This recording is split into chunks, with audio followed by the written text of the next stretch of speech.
See, the reason that socially anxious people are so interoceptive is it's involuntary, right? They get gripped by the negative emotion, and then that produces this intense, obsessive interoception. That might not happen if they did it voluntarily. This is why exposure therapy works so well in psychotherapy. Is like, well, I'm afraid of something, and if I go near it, then I'm possessed by negative emotion.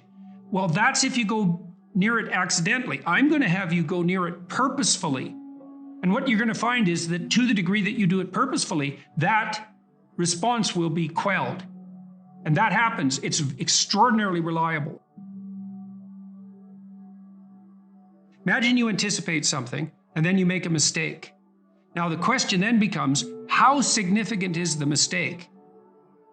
The depressive takes that punishment response, let's say, that's a consequence of failed anticipation, and can't bind it.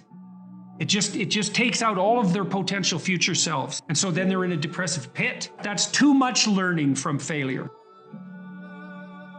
That binding problem is really tricky. One of the rules of thumb for that that's extremely useful, that's socially instantiated, is innocent until proven guilty.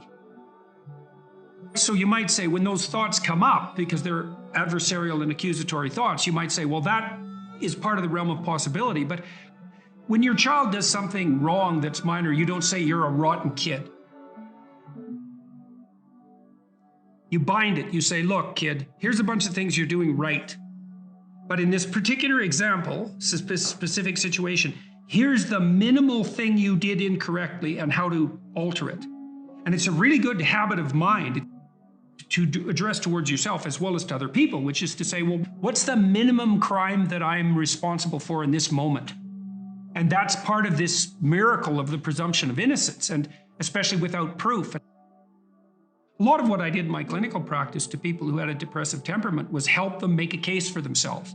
It's like, well, maybe you're as bad as you think you might be, but maybe not. Let's take the contrary argument and only narrow the repair to the absolute minimum that needs to be manifested. Sometimes when you make one little mistake, it is actually an indicator of a flaw in your character. But most of the time it isn't. And it certainly can't be responded to that all the time, because then you'd never be able to make a mistake without wiping yourself completely out. You want to make it as local and precise as you possibly can. And that's also one of the advantages to removing yourself from a rage or an anxiety state, because a rage or an anxiety state is low resolution and global. And so it'll be globally accusatory. So you want to specify it and think, okay, well, what's the minimum necessary behavioral transformation to ensure that similar mistakes are not replicated in the future? It's like if your roof leaks, you don't have to dig a new foundation. You can just fix a few shingles. And you might think, well, the rain's coming through, so you have to tear down the whole house. It's like, well, no. And you might panic and run around because the water's coming in, but it's still a bad idea to dig up the foundations every time something trivial maintenance problem needs to emerge. And so one of the things that's very useful to learn is like, well, is this only a trivial maintenance problem? And one of the advantages to that too is that if it's not the collapse of your entire self, let's say, and it's a trivial maintenance problem, you're much more able to activate that courageous response to anomaly that's part and parcel of exploratory behavior and eventual success. So when part of the trick of many sorts of, well, I would say religious training enterprises, certainly the meditative enterprises, is something like, how do you tell yourself a story, like a real story, though a story that actually works, where you can confidently approach the thing that's blocking your path? How do we come to know ourselves in terms of our personalities and, more importantly, potential? One of the first ways to come to know yourself is to understand that you don't. You know, you can learn to kind of watch yourself like you're watching a stranger. So you have to understand that you don't know who you are. And that's not easy to understand because you think you know. But then, you remember you can't control yourself very well. You're not very disciplined. You're full of flaws. Maybe you don't know yourself as well as you think. But it's hard to get low enough to understand how deeply it is the case that you are ignorant about who you are. Now, there's an upside to that too, which also is that you're also ignorant about who you could be. And so the discovery of that, is some reward for the horror of determining who you actually are. Then you watch yourself. You watch yourself like you're watching a stranger. You watch what you say and you listen. And you think, well, what sort of person would say that? And how am I reacting emotionally when I'm communicating in that manner? Is that making me feel stronger, weaker? Is it filling me with shame? Is it helping my confidence? Am I laying out a lie? Am I deceiving myself and other people? Am I adopting this personality at parties that is designed to impress and to amuse, and it comes across as nothing but like self-centered narcissism? What are my dark fantasies? What are my aggressive fantasies? What is it that I'm willing to do? What am I interested in so that I'll spontaneously pursue it? What do I procrastinate about and why? What am I unwilling to do? What do I think is good? What do I congratulate myself for accomplishing? And what do I berate myself for failing to confront and to implement?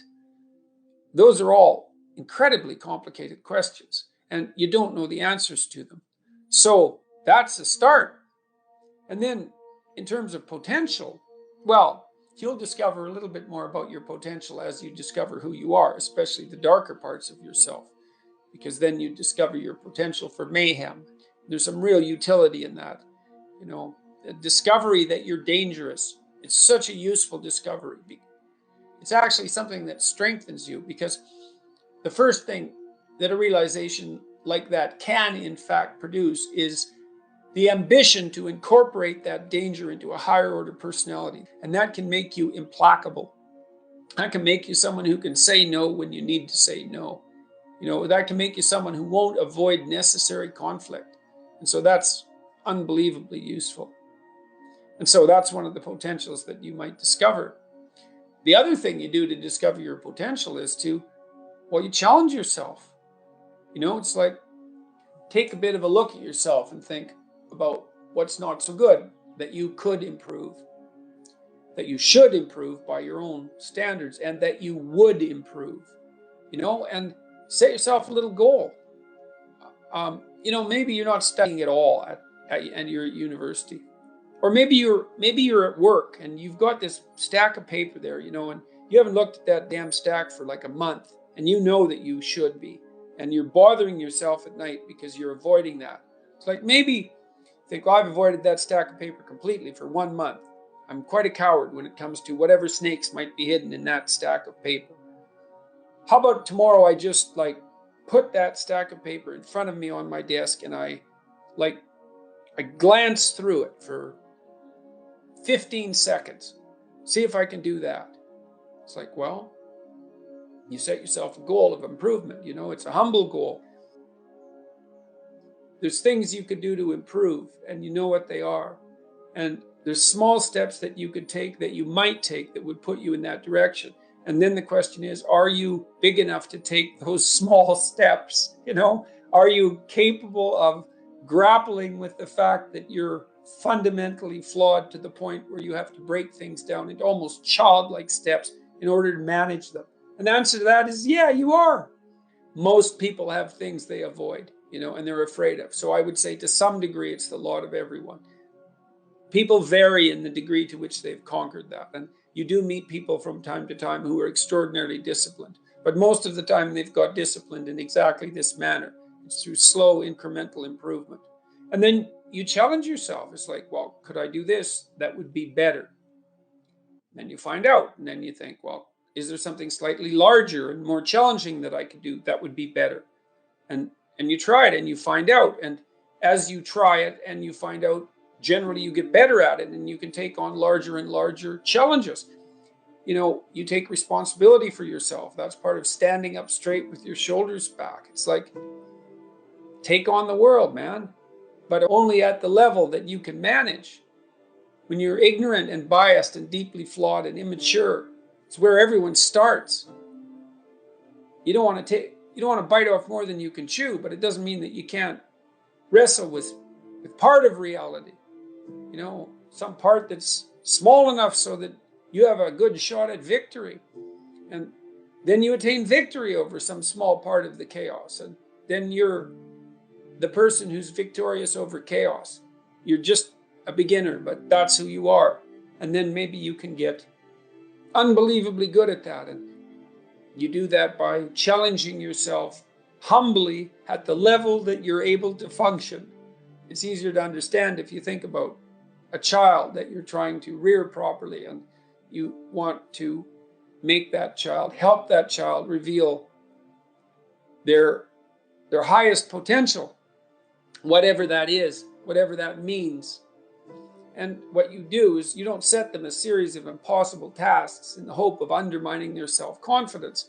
You form a relationship with them that is predicated on your interest in their highest mode of being.